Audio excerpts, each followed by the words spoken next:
কারণ হচ্ছে বন্ডের আমদানিটা কম আছে। এই সরকারি ঘোষণার পরে একটু চাষিদেরও মানে বন্ডের কিন্তু ভাব আছে, আমদানিটা একদম একদম লিমিটেড হয়ে গেছে। কাল ইলেকট্রিক বিল আমাদের বিচের উপরে যে তার থেকে রাসায়নিক সারটাও একটু যদি ভাবতো সরকার তাহলে আরো ভালো হতো। রাসায়নিক সার দাম যা দিন দিন বাড়ছে, মানে আলু চাষের করাও একটা জটিল অবস্থা চলে আসছে। এটা একটু কমলে সরকার একটু মানে দৃষ্টি দিলে আরো ভালো লাগতো আমাদের। দীর্ঘ মন্দা কাটিয়ে কিছুটা চাঙ্গা হলো আলুর বাজার। বাজেটে সরকারের তরফে আলুতে প্রতি কুইন্টালে 200 টাকা ভর্তুকি দেওয়ার কথা ঘোষণা হতেই আজ পশ্চিমবঙ্গের বিভিন্ন জায়গায় বাড়ল আলুর দাম। বিগত 15 বছর ধরে বাংলার আলু শিল্পকে ধ্বংস করেছে সদ্য প্রাক্তন তৃণমূল সরকার। কাটমানি আর তোলা আদায়ের লোভে আলু চাষি ও ব্যবসায়ীদের পথে বসিয়েছে প্রাক্তন মুখ্যমন্ত্রী মমতা বন্দ্যোপাধ্যায় ও প্রাক্তন কৃষি বিপণন মন্ত্রী বেচারাম মান্না। আলুতে দুর্নীতি করতে গিয়ে শুধু আলু শিল্পেরই সর্বনাশ করেননি, সঙ্গে ভেঙে দিয়েছেন আলু নির্ভর গ্রামীণ অর্থনীতির মেরুদণ্ড। ফলস্বরূপ 2026-এর বিধানসভা নির্বাচনে আলু নির্ভর গ্রামীণ কেন্দ্রগুলিতে গোহারা হেরেছে তৃণমূল কংগ্রেসের প্রার্থীরা। অন্যদিকে নিজেদের নির্বাচনী ইস্তেহারে ক্ষতিগ্রস্ত আলু চাষিদের জন্য বিশেষ প্যাকেজের প্রতিশ্রুতি দিয়ে বিপুল ভোটে জয়লাভ করেছেন বিজেপির প্রার্থীরা। আর ক্ষমতায় এসেই প্রতিশ্রুতি পূরণে উদ্যোগী নতুন সরকার। নমস্কার, আপনারা দেখছেন ইন্ডিয়া পটেটো নিউজ। আর আজ আমরা আলুর বাজারের পরিস্থিতি পরিদর্শন করতে এসেছি বাঁকুড়া জেলার পুরুষোত্তমপুরের বিষ্ণুপুর হিমঘরে। আজকের পাইকারি আলুর দাম, বন্ডের দাম, আলু নিকাশি এবং আলুর ভবিষ্যৎ নিয়ে কি বলছেন ওন্দার পুরুষোত্তমপুরের চাষি ও ব্যবসায়ীরা, চলুন শুনে নিই। প্রতিবেদনটি নিয়ে আপনার ব্যক্তিগত মতামত কমেন্টে লিখে জানান। চ্যানেলে নতুন হলে চ্যানেলটি সাবস্ক্রাইব করুন এবং ফেসবুক পেজটি ফলো করুন। প্রতিবেদনটি শেয়ার করে সমাজের সর্বস্তরের মানুষ তথা কৃষক ব্যবসায়ীদের কাছে পৌঁছে দিন। নমস্কার দাদা। হ্যাঁ নমস্কার। দাদা সকলকে নমস্কার। আপনার নাম? আমার নাম বিজয় মান্না। আপনার পরিচয়? পুরুষোত্তমপুর প্রগতিশীল আলু ব্যবসা সমিতিতে আমি সম্পাদকের পদে আছি। দাদা, এই পুরুষোত্তমপুরের এই যে বিষ্ণুপুর হিমঘরে আমরা দেখতে পাচ্ছি যে আলু বাছাই চলছে। এগুলো জ্যোতি আলু, তাই তো? হ্যাঁ জ্যোতি আলু। গড় কোয়ালিটি যে জ্যোতি আলু মোটামুটি আজকে আপনাদের এই পুরুষোত্তমপুর মোকামে ওন্দা থানার কি মার্কেট আছে আজকে? আজকে দাম হচ্ছে 350 টাকা প্যাকেট, 700 টাকা কুইন্টাল। 700 টাকা কুইন্টাল। কালকে কত মার্কেট ছিল? কালকে ছিল আমরা ওর থেকে 20 টাকা প্যাকেট কম ছিল, 320-25। 320-25, আজকে 350 টাকা প্রতি 50 কেজি, মানে 700 টাকা কুইন্টাল। 700 টাকা মার্কেট কি আজকে বেড়েছে? হ্যাঁ বেড়েছে। কালকের থেকে মোটামুটি প্রায় প্যাকেটে 20-25 টাকা বেড়েছে। এটা কি সব জায়গায় না শুধু আপনাদের এখানে? সর্বত্রই বেড়েছে। এটার কারণটা কি? কারণ হচ্ছে বন্ডের আমদানিটা কম আছে।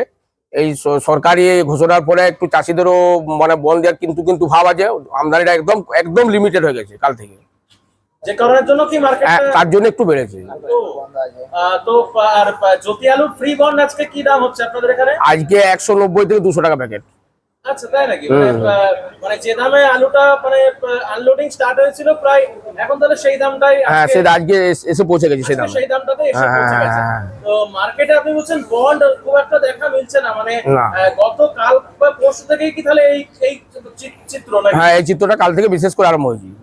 এখন তাহলে আজকে আপনাদের এই যে স্টোরে দেখতে পাচ্ছি আলু নিকাশি হচ্ছে, এটা কি মানে কৃষকের না ব্যবসায়ীর আলু? এটা কৃষকদেরই আলু, কৃষকরা বিক্রি করেছে এবং কৃষকরাও কিছু নামেছে সেই আলুই।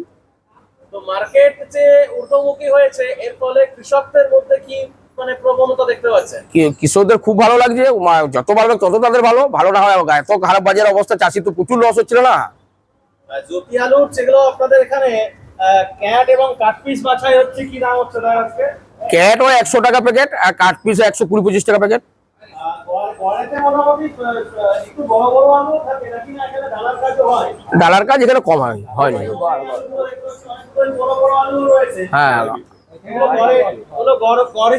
আমাদের সবই গড়ে। আপনাদের এখানে জ্যোতি আলু ছাড়া আজকে আর কোন ভ্যারাইটির আলু নিকাশি হচ্ছে? জ্যোতি যা, শুধু জ্যোতি আছে, আর কিছু নেই। শুধু জ্যোতি। আপনাদের এই মোকাম মানে ওন্দা থানায় একটা স্টোর? একটা স্টোর, মানে আলু রাখার একটা স্টোর। হ্যাঁ, এই পুরুষোত্তমপুর এলাকার যে বিষ্ণুপুর হিমঘর, এই মোটামুটি এই স্টোরটাতে এবছর আলু কত লোড হয়েছে? আলু লোড হয়েছে 3,20,000 প্যাকেট।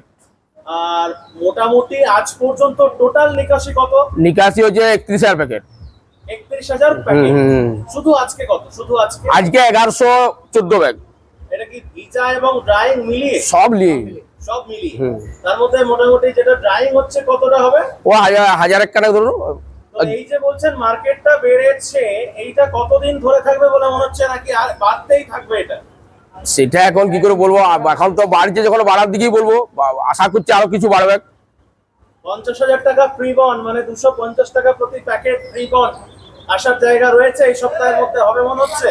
সেটা আলু সম্বন্ধে অতটা কি এখন বলা যাবে, তবে বাড়তির দিকে আছে যখন আমরা আশা রাখছি আর একটু বাড়তি হবে। তো এই যে ধরুন ব্যাপারটা হচ্ছে যে এত আলু থাকা সত্ত্বেও এখন এটা গেলে মানে মূলত একটা কৃত্রিম ক্রাইসিসের জন্য হয়ে গেছে। হ্যাঁ, সেটাই আনুমানিক আমাদের, যে ওই কৃত্রিম ক্রাইসিসের জন্যই বাড়ছে। আর এই আলুটা যেটা আজকে রেডি হচ্ছে আপনাদের এখানে, এটা মোটামুটি কোথায় গিয়ে বিক্রি হবে? এটা আমাদের লোকালও কিছু যায়, বাইরে ঝাড়খণ্ডেও যাচ্ছে, আর ওয়েস্ট বেঙ্গলের মধ্যে যাচ্ছে। উড়িষ্যা আজকে অবশ্য যাবেনি, আজ ঝাড়খণ্ডের লোক আছে, লোকালি বেশি লোক আছে। সমস্ত হিমঘরের হাই স্পিড কম্প্রেসরে ব্যবহৃত বিভিন্ন স্পেয়ার পার্টসের একমাত্র ভরসাযোগ্য ব্র্যান্ড ক্রস। কোল্ড স্টোরেজের দরজা জানালার জন্য হিমঘর মালিকেরা শুধুমাত্র ভরসা করেন ডোর চেকের উপর। সুপার ফ্রিজের ভালভস ব্যবহার ক্রমাগত সমৃদ্ধ করছে বেশিরভাগ কোল্ড স্টোরেজকে। হিমঘরের ছাদে ক্র্যাক মেরামত ও বছরে 10% বিদ্যুৎ বিল সাশ্রয়ের জন্য সঠিক নাম টেমচেক। আমাদের মূল কোম্পানি সুপার সেলস ইন্ডিয়া, কর্ণধার মোহিত আগরওয়াল। আমাদের ঠিকানা 10A hospital street, room number 110, Kolkata 7,72,072। Mobile number 8100077711 অথবা 9836122222। হরদেব সিং সাংঘার এস মার্কা ও সুখজিৎ সিং ভাট্টির বি মার্কা আলু বীজ বিক্রয়ের বিশ্বস্ত প্রতিষ্ঠান ঘোষাল এগ্রিকালচার এন্টারপ্রাইজ। দীর্ঘ 1 দশকেরও বেশি সময় ধরে প্রতিটি কৃষকের বিশ্বাসের আরেক নাম ঘোষাল এগ্রিকালচার এন্টারপ্রাইজ। খুচরো ও পাইকারি বীজ বিক্রয় করা হয়। প্রযত্নে শম্ভুনাথ ঘোষাল। আমাদের 2টি কাউন্টার আছে। হরদেব সিং সাংঘার এস মার্কা পিওর কাউন্টার ধনিয়াখালী হল স্টেশনের কাছে, ঘোষাল মার্বেল সন্নিকট, এবং সুখজিৎ সিং ভাটির বি মার্কা পিওর কাউন্টার বেলমুড়ি হাটতলা, হুগলি। এছাড়াও আমাদের বেলমুড়ি হাটতলার কাউন্টারে মাহিন্দ্রার কলম্বো আলু পাওয়া যায়। Mobile number 9434301523। ব্যাপারটা হচ্ছে সরকার গত পরশু দিনের বাজেটে তো কৃষকদের জন্য মানে ঢালাও প্রকল্প দিয়েছে। একদিকে আলুতে 200 টাকা প্রতি কুইন্টাল ভর্তুকির ব্যাপারে বলেছে, যদিও বিষয়টা ক্লিয়ার করে বলেনি। আমি গতকাল একজন এমএলএ সাহেবের সঙ্গে কথা বলছিলাম ওভার টেলিফোন, তিনিও বলছেন আমাদের কাছে ব্যাপারটা এখনো খোলাসা হয়নি, তবে আসন্ন 2-4 দিনের মধ্যে হয়তো ব্যাপারটা ক্লিয়ার করে দেওয়া হবে। বা আরো দিকগুলো মানে একটা জিনিস বোঝা যাচ্ছে যে সরকার চাষের যে খরচটা, সেই খরচটা যাতে কিছুটা কমে তার জন্য মনে হচ্ছে উদ্যোগী হয়েছে। এই যে ধরুন বিদ্যুৎ বিলের ছাড়, আলু বীজ বিনামূল্যে দেওয়া, জানি না কতটা কার্যকর হবে, কিন্তু এইগুলো নিয়ে কি ভাবছেন? মানে চাষের খরচটা কমানো নিয়ে সরকারের এই যে উদ্যোগ, এটাকে নিয়ে কি বলবেন? সরকারের এই উদ্যোগ একদম সত্যি করে ভালো, ঠিক আছে। তবে ইলেকট্রিক বিল আপনার বীজের উপরে যদি তার থেকে রাসায়নিক সারটাও একটু যদি ভাবতো সরকার, তাহলে আরো ভালো হতো। রাসায়নিক সারের দাম যা দিন দিন বাড়ছে, মানে আলু চাষের করাও একটা জটিল অবস্থা চলে আসছে। হ্যাঁ, এটা একটু কমলে, সরকার একটু মানে দৃষ্টি দিলে আরো ভালো লাগতো আমাদের। মানে কোনটার ডিএপি দাম, ডিএপি 10-26 সমস্ত কিছু বেশি, প্রিন্ট রেটের থেকে কি বেশি দামে বিক্রি হচ্ছে? বেড়ে গেল তো, দামটা তো বেড়ে গেল না, মানে প্রিন্ট রেটটাই বেড়ে গেছে। এই সারের উপর যাতে ভর্তুকিটা দেওয়া হয়, আপনারা সেই জিনিসটা চাইছেন। আচ্ছা, এই যে 200 টাকা প্রতি কুইন্টাল সাবসিডির যে ব্যাপারটা ঘোষণা করা হয়েছে, এটা আপনাদের কি মনে হচ্ছে? এটা কি কিসের উপর দিতে পারে? এটা এখন সরকার কিভাবে দেবে সেটা তো বুঝতে পারছি, তবে যত তাড়াতাড়ির মধ্যে দিশা মানে একটা ঠিক করতে পারবে কিভাবে দেবে তা তো ভালো হয়। কেননা আলুটা তো প্রচুর লোড আছে এই বছর, মানে যত দেরি হয়ে যাবে তত যদি এরকম আমদানি কম থাকে, তাহলে তো দীর্ঘদিন পরে তো আলুটা তো নিকাশি যদি কমে যায় দীর্ঘদিন, তাহলে তো পরে ভবিষ্যতে আমাদের খারাপের দিকেই যাবে আমরা মনে করছি। এখন সকাল প্রায় 11টা বাজতে যাচ্ছে, আর সকাল থেকেই তো নিশ্চয়ই বিভিন্ন জায়গার মার্কেটে খবর নিচ্ছেন। বাঁকুড়া জেলার অন্যান্য মোকামেও কি এই মার্কেট ঊর্ধ্বমুখীর ব্যাপারটা আছে? সর্বত্র সব জায়গাতে। নমস্কার দাদা, কি নাম আপনার? সুজয় মন্ডল। ব্যবসায়ী না কৃষক? কৃষক প্লাস ব্যবসায়ী। এই যে প্রথমে যখন আপনাদের এখানে হিমঘরে আলু আনলোডিংটা শুরু হয়েছিল, সেই তখন যে বন্ডের দাম বা রেডি দামটা ছিল 700 টাকা প্রতি কুইন্টাল রেডি দাম, এবং বন্ডের দাম প্রায় 40,000 টাকা গাড়ি, মানে 200 টাকা বস্তা। আজকে সেই দামটা পুনরায় ফিরে এলো, এটা নিয়ে কি বলবেন? আলুতে প্রচুর কম নামছে, আলু চাষিরা বেশি বিকতে চাইছে না। কারণটা কি? না, ওই জন্য আলুটাতে দামটা আবার সেই জায়গাতে এসছে। উনি বলতে চাইছেন লোডের মার্কেটটা কি আরো বাড়তে পারে বলে মনে হচ্ছে? আশা করছি আরো একটু বাড়বে। আপনাদের এখানে এখন কি কি সবজি চাষ হচ্ছে? অনেক কিছু সবজি চাষ হয়েছে দেখলাম রাস্তায় আস্তে আস্তে। পটল কুঁদরি সব থেকে বেশি হয়। এখানে কাঁচা সবজিটা কোথায় বেশি বিক্রি হয়? কাঁচা যে সবজিটা মূলত এখানের মাটিতে উৎপন্ন হয়। কাঁচা সবজিটা বেশিরভাগ যায় হচ্ছে উড়িষ্যা, যায়। ঝাড়খণ্ড, আর এদিকে আমাদের বাঁকুড়া লোকাল দুর্গাপুর, এই সমস্ত মার্কেটগুলো। এই কাঁচা সব সবজির মার্কেটে বাজার যায়। এখন কেমন? কাঁচা সবজির মার্কেট এখন খুবই খারাপ। কুঁদরি 3 টাকা দাম হচ্ছে, বলেন কি 3 টাকা কেজি? 3 টাকা কেজি। তাই নাকি? পটলের দাম 6 টাকা, কিসের 6 টাকা? পটল পটল 6 টাকা। পটল 6 টাকা পাইকারি রেট। রেট। আর কুঁদরি 3 টাকা। এ বাবা। আর এদিকে ধান চাষ হয় না? আর ধান চাষ হয়, তিল তিল হয়। তিলের কি রকম ফলন হয়েছে? তিল ভালো ফলন হয়নি, হয়নি? ভালো ফলন হয়নি। একটা সে বৃষ্টির জন্য তিলটা হয়নি। একটা কি ঘাস নতুন করে এসছে, যে কিসের জন্য এসছে বুঝতেও পারছি না। সেই ঘাস বাদাম হয় বাদাম চাষ হয়েছে, বাদাম চাষে চাষিরা কেমন দাম পেল? ভালো পেয়েছি, ভালোই দাম পেয়েছে। ভালো দাম পেয়েছে। 60 টাকা 65 টাকা দাম, গত বছরে যা দাম ছিল তার থেকে ভালো দাম পেয়েছে। ডবল দাম। Original Bhatti S, GS, KF, কেতন, জিএফ, এনএএফ, টিএফ সহ বিভিন্ন নামি দামি উচ্চ ফলনশীল সেরা পাঞ্জাব আলু বীজ মানে তারকেশ্বরের সারদা আলু বীজ ভান্ডার। আইটিসি টেকনিক ও হিমালিনী ও মাহিন্দ্রা কোম্পানির কলম্বা স্পেশাল বীজের সেরা পরিবেশক তারকেশ্বরের সারদা আলু বীজ ভান্ডার। প্রোপাইটার প্রদ্যুৎ কুমার দাস, ঠিকানা টিসি রোড, তারকেশ্বর নতুন bus stand, Hooghly. Phone number 9434011411 অথবা 9933442118। চাঁপাডাঙ্গায় উন্নত মানের পাঞ্জাব আলু বীজের একমাত্র ঠিকানা তারকনাথ আলু ভান্ডার। সংঘা, ভট্টি, খালসা, কপুর, করণ, কিষান সহ পাঞ্জাবের নানা নামি দামি কোম্পানির আলু বীজের বিশ্বস্ত প্রতিষ্ঠান তারকনাথ আলু ভান্ডার। আমাদের ঠিকানা college road, Chanpadanga, Hooghly. Proprietor Taraknath Nag ও মহারাজ নাগ। Phone number 9883465765। নমস্কার দাদা। নমস্কার, কি নাম আপনার? আমার নাম পরেশ দে। ব্যবসায়ী না কৃষক? ওই চাষি প্লাস ব্যবসায়ী। আমরা দেখুন, এই যে আমরা বললাম যে দাদা যেটা বললেন যে মার্কেট বেড়েছে, কিন্তু এই মার্কেটটা বাড়াটাকে অ্যাকচুয়ালি বৃদ্ধি বলেনি। প্রথমে যে মার্কেটটা ছিল সেই মার্কেটটাতেই হয়তো ফিরে এসেছে, বা লোডিং দামের কাছাকাছি এসেছে মার্কেটটা এসেছে। হ্যাঁ। এই মার্কেটটা কতদিন ধরে থাকবে? এখন এই আলুর বাজার নির্ধারণ করা খুবই কঠিন। এটা আলুটা তো প্রচুর পরিমাণে লোড আছে, এখন সেটা সরকারের উপরে একটু দিয়েছে দিশা যে পার কুইন্টালে 200 টাকা ছাড়। সেটা এখন কতটা কি করতে পারেন সেটা আমরা চাষির তরফ থেকে আমরা এটা দিশা রাখবো। হ্যাঁ, দরকার। আলু বিক্রি করবে আর ব্যবসাদারদেরও সুবিধা হবে, তারা এটা রয়েই যাচ্ছে দিন দিন। আর আলুর তো অনেক চোখ, যেমন তাড়াতাড়ি তাকায়। আচ্ছা, বিষয়টা হচ্ছে যে ধরুন আলুর ক্ষেত্রে বলছি, হ্যাঁ, আমরা বলুন। দেখতে পাই প্রতি বছরই আগে সরকারের আমলে বিভিন্ন রকম হ্যাঁ, দুর্নীতি অনেক রুল হয়েছে, হয়ে হয়ে গেছে, গেছে। যার ফলে আলু শিল্পটা একদম পুরো ধ্বংসের দিকে চলে গেছে। চলে। এখন প্রায় ওই কোমাতে গিয়ে হয়তো অল্প অল্প নিঃশ্বাস নিচ্ছে, কিন্তু নতুন সরকার আসার ফলে আবার মনে হচ্ছে যেন যে ভগবান একটা বরদান দিল। নতুন সরকারের কাছে আলু নীতিতে আমরা অনেক কিছুই বাজেটে দেখলাম। আপনি আর কি কি জিনিসটা এটা আমরা অনেকটাই আশাবাদী রয়েছি। এখন বর্তমান সরকার কি দিশা দেখাবেন সেটা আমরা আশাতে আছি। হ্যাঁ, এই আশাতে সমস্ত চাষি এবং ব্যবসায়ী অনেক উপকৃত হবেন। সেটার জন্য আমরা অনেক থেকে বড় কথা, এতদিন এই সরকারি থাকুক, মানে বাজেটে আলু দিয়ে কোনোদিন কিছু হয়নি। এটাই মানে আমাদের সবথেকে ভালো লাগে। বলুন। বিগত তো আরো অন্যান্য সরকার গেছে, কিন্তু আলু নিয়ে বাজেটে মানে প্রথম যে হলো, এটাই আমাদের সব থেকে ভালো লাগছে আলু শিল্পের উপরে সরকারের মানে দৃষ্টিভঙ্গি দেওয়ার জন্য। গতকাল প্রদীপ লোধার এটা দেখেছেন বিধানসভাতে উনি যে বক্তব্যটা দিয়েছেন? ওই আলু নিয়ে উনি কিন্তু লম্বা একটা বক্তব্য রেখেছেন সরকারের কাছে। আচ্ছা, পুনরায় আবার দাদার কাছে একবার আসবো। ব্যাপারটা হচ্ছে যে আপনাদের এই যে পুরুষোত্তমপুর মোকাম, এই মোকামে যখন আলুটা লোড হয়েছে, সর্বোচ্চ লোডিং দাম প্রতি প্যাকেটে কত টাকা অবধি এসেছে? মোটামুটি 200 টাকা। 200 টাকা, 250 সর্বোচ্চ 250 টাকা। তখন একটা সময় ছিল ট্রাক্টর ভাড়াটা বেড়ে গেছে।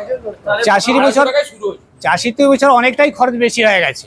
মাঠ থেকে তুলানি খরচা, স্টোরে জাম, সমস্ত মানে ডিফারেন্স ধরতে গেলে প্রচুর। মানে মোটামুটি 50,000 টাকা গাড়ি, হ্যাঁ, প্রায় অ্যাপ্রক্স 50 টাকা লোড হয়ে লোড হয়ে 250 টাকায় 200 থেকে 250 টাকা, 250 হাইয়েস্ট দাম হচ্ছে 250। 250 টাকা। মানে ন্যূনতম যদি 300 টাকা প্যাকেট দামটা হয়, হ্যাঁ। তাহলে মনে হয় পিঠটা একটু বাজবে তাও সামান্য। সামান্য একটু পিঠটা সামান্য একটু বাড়বে। বাজবে, হ্যাঁ। আর আলুর মার্কেট নিয়ে কি ভাবছেন? আলুর মার্কেট নিয়ে কি বার্তা দেবেন আমাদের দর্শকদের? আলু এখন বর্তমান যা পরিস্থিতি, হাতে নিয়ে ওটা হাতে নিয়ে বলুন, বলুন বলুন, আপনি বলুন। যা পরিস্থিতি সেটা একটু বেশি হলে আমরা চাষি অনেকেই উপকৃত হবেন। আলু নিয়ে বলাও খুব মুশকিল জিনিস। এই সরকারের পক্ষ থেকে আমরা অনেকটাই আশাবাদী রয়েছি, সেই জন্যে আমাদের চাষি সমস্ত আশা করছি একটু বেশি হলে অনেকেই উপকৃত হবেন, এবং রাসায়নিক সারের উপরে যে বৃদ্ধি পেয়েছে সেই বিষয়েও আমরা সরকারের এখানে আবেদন করব, এবং কৃষি বিলও অনেকটা যেটা বৃদ্ধি পেয়েছে সেটা একটা ছাড় দেবো বলেছেন, সেটাও রাখতে পারলে আমরা সরকার এখানে চাষি অনেক উপকৃত হব। নমস্কার দাদা। নমস্কার, কি নাম আপনার? উত্তম নন্দী। ব্যবসায়ী না কৃষক? আমি কৃষক প্লাস ব্যবসায়ী। এই মার্কেট যেটা আজকে আমরা দেখতে পাচ্ছি, সকাল থেকেই যে একটা হাওয়া চলছে বা ছিল সকাল থেকেই, এই মার্কেটটা যাতে আগামী দিনে এই মার্কেটটা যাতে ন্যূনতম মার্কেট হয়, মানে এই যে কিছুদিন আগে 28,000 টাকা 30,000 টাকা মানে 140 টাকা থেকে 150 টাকা এই যে ন্যূনতম মার্কেটটা চলে এসেছিল, আজকে যে মার্কেটটা এসেছে 200 টাকা, এটাই যেন ন্যূনতম মার্কেট হয়, তার জন্য কি বলবেন? এইটা যদি এই ন্যূনতম মার্কেটটা যদি ঠিক থাকে, সরকার যে এটা ন্যূনতম, এর উপরে মার্কেট আরো বাড়ুক। হ্যাঁ, এর থেকেও যদি মার্কেটটা আরো ভালো হয়, চাষি উপকৃত হবে, যারা আলু রেখেছে সংরক্ষণ করে রেখেছে তাদেরও মানে উপকৃত হবে। আর আলুর মোটামুটি নিকাশি এই মাসে টোটাল কত পার্সেন্ট হবে বলে মনে হচ্ছে গোটা রাজ্যে, যেটা গত মাসে 5%-এর মতো ছিল? 4.9 হবে মনে হচ্ছে। 4.9 ছিল, হ্যাঁ, এইটা 12-13 হবে হ্যাঁ। টোটাল। আশা 13 হবে। 12-13 হবে। হ্যাঁ, টোটাল। আর মার্কেটের টানটা কি একটু বেড়েছে? মানে হ্যাঁ, মার্কেটের খদ্দেরটা বেড়েছে। মানে আজকের কথা বলছি, বন্ড যখন ধরুন ক্রাইসিস বলছেন, দাদা যেটা বললেন যে বন্ডের ক্রাইসিস, হ্যাঁ। তো মার্কেটে খরিদ্দারটা বেড়েছে, মানে এখানে খরিদ্দার- আলুর চাহিদাটা বেড়েছে অনেক বেড়েছে। অন্যান্য রাজ্যে হ্যাঁ, বেড়েছে। ঝাড়খণ্ড যাচ্ছে বৃষ্টির জন্য একটু বেড়েছে। ওয়েদারের যে ড্রাই অবস্থাটা ছিল এই বৃষ্টির জন্য একটু মানে পরিস্থিতি ভালো। বৃষ্টির জন্য একটু বেড়েছে। আর মনসা পুজোর জন্য আজকে মনসা পুজোর জন্য বিশেষ করে এই মনসা পুজোগুলো আছে তো, স্টোর আছে। হ্যাঁ, চারদিকে স্টোর বন্ধ আছে, এই কারণে আলুর দামটা একটু বৃদ্ধি পেয়েছে। যে অনুসারে আলু চাষ করেছি সে অনুসারে আমরা দাম পাচ্ছি নি, অর্থাৎ তেজের দাম প্রচুর। হ্যাঁ, যে খাটালি হয়েছে সেই অনুসারে আমরা কোনো মধ্যে দাম পাচ্ছি নি। 1 বিঘা আলু লাগাতে 35-40 হাজার টাকা খরচা হচ্ছে, সেখানে আমরা বিক্রি করতে গেলে 30,000 টাকা পাচ্ছি, তাহলে আমাদের লাভ কি হবে বলুন? সরকার এখানে আমাদের এই আবেদন, আমরা সেই অনুসারে যেমন ন্যায্য মূল্য পাই। আপনি এই স্টোরে কাজ করেন? হ্যাঁ, করি। চাষ করেছেন? হ্যাঁ, চাষ করেছি, কিন্তু আমার লস হচ্ছে। কতটা চাষ করেছেন? 2 বিঘা চাষ করেছি। পুরোটাই কি স্টোরে রাখা? পুরোটাই স্টোরে রাখা, এই স্টোরেতে? এই স্টোরে রাখা আছে। ক প্যাকেট আছে? প্রায় 200 প্যাকেট আছে। 200 বস্তা আছে। হ্যাঁ। মোটামুটি যখন আলুটা রাখছিলেন হ্যাঁ। মোটামুটি হিমঘর পর্যন্ত হ্যাঁ। টোটাল কস্টিং কত টাকা পড়েছে খরচা? ওইটা অতটা মনে নাই। তাও মোটামুটি 250 টাকা হবে, 50-45-50 হ্যাঁ, এরকম হবে। হ্যাঁ, 200 বস্তা হিসেবে হ্যাঁ, এরকম হবে। হবে। হবে। তো আজকে তো মার্কেট একটু বৃদ্ধি হয়েছে, হ্যাঁ। ব্যবসায়ী দাদারা সেটা বলেছেন, আপনি হ্যাঁ, বলেছি। হ্যাঁ, তো এই দামটা কতটা চান আপনি, মানে কতটা এটা হলে মোটামুটি ভালো হয়? আমরা চাষিরা মোটামুটি 60-70 হাজার পেলে ভালো হয় গাড়ি পেছু মিনিমাম। আর এই যে সরকার চাষের ক্ষেত্রে হ্যাঁ। যেমন হচ্ছে ধরুন এই ইলেকট্রিক বিলে হ্যাঁ। জলের মানে অ্যাকচুয়ালি জলের সেচের জন্য যে ইলেকট্রিক বিল, তাতে ইউনিট পিছু 2 টাকা করে ছাড় দেবে বলেছে। তাহলে ভালো। আচ্ছা, বিদ্যুৎ তারপরে হচ্ছে বীজ, বাংলায় উৎপন্ন যে বীজ, হ্যাঁ। সেই বীজ কিছুটা ফ্রিতে দেবে এরকমও বলেছে। হ্যাঁ। এগুলো শুনে কেমন লাগছে? ভালো লাগছে, হবে, but ভালো লাগছে। হ্যাঁ, ভালো হলে এটা আমাদের খুবই ভালো, চাষের পক্ষে খুবই, চাষিদের ভালো হবে, চাষের খরচটাও কিছুটা কমবে। কমবে। হ্যাঁ, অত হেপাট হবে না আমাদের, বাইরে তুমি বিচালে অনেক টাকা খরচা হয়ে যায়। আচ্ছা, মোটামুটি ধরুন একটা সিজনে মানে ধরুন 3 মাস বা 3.5 মাস যখন জ্যোতি আলুটা চাষ হয়, মোটামুটি ইলেকট্রিক বিল কতটা লাগে? মোটামুটি 1 বিঘায় সেচের ক্ষেত্রে বলছি। 1 বিঘা জলের খরচ হতে হলে মোটামুটি 1200 টাকা 1 বিঘায়। 1 বিঘা জলের খরচ মোটামুটি 1200 টাকা হ্যাঁ, 1200 টাকা লাগবে। লাগে। তো সেই 1200 টাকায় মোটামুটি কিছুটাও যদি ছাড় দেওয়া হয়, হ্যাঁ। সেক্ষেত্রে আপনাদের অবশ্যই ভালো, চাষের খরচটা কিছুটা কমবে, তাই তো? কমবে, অবশ্যই কমবে। আপনার নাম এবং বাড়ি? আমার নাম গোবিন্দ মল্ল, বাড়ি পুরুষোত্তমপুর, এখানেই বাড়ি আপনার? এইখানেই বাড়ি। এই অনুষ্ঠানে সম্প্রচারিত সমস্ত বক্তব্য বক্তাদের নিজস্ব ব্যক্তিগত মতামত। এই অনুষ্ঠান বাজারের নির্ধারক নয়। অনুগ্রহ করে ব্যবসায়িক পদক্ষেপের পূর্বে নিজের বিচার বুদ্ধি কাজে লাগিয়ে সিদ্ধান্ত নিন। আলু রাখা বাজারগত ঝুঁকি সাপেক্ষ। আলু রাখার পূর্বে ইন্ডিয়া পটেটো অ্যাপ থেকে বিগত বছরের লোডিং আনলোডিং রিপোর্ট ও তার পরিপ্রেক্ষিতে আলুর দামের ওঠানামা দেখে নিন। আলুর সব খবর এখন একটা অ্যাপেই। আলুর প্রাত্যহিক বাজার দর, আলুর সর্বভারতীয় বাজার দর, আলুর সকালের বাজার দর, লোডিং আনলোডিং রিপোর্ট, বিগত 10 বছরের আলুর তথ্য, সারা ভারতবর্ষের 20,000 আলু চাষী ও ব্যবসায়ীদের তথ্য এখন আপনার হাতের মুঠোয়। প্লে স্টোর থেকে আজই ডাউনলোড করুন India potato market rate app. 2012 সাল থেকে প্রতি মুহূর্তে আপনার সঙ্গে।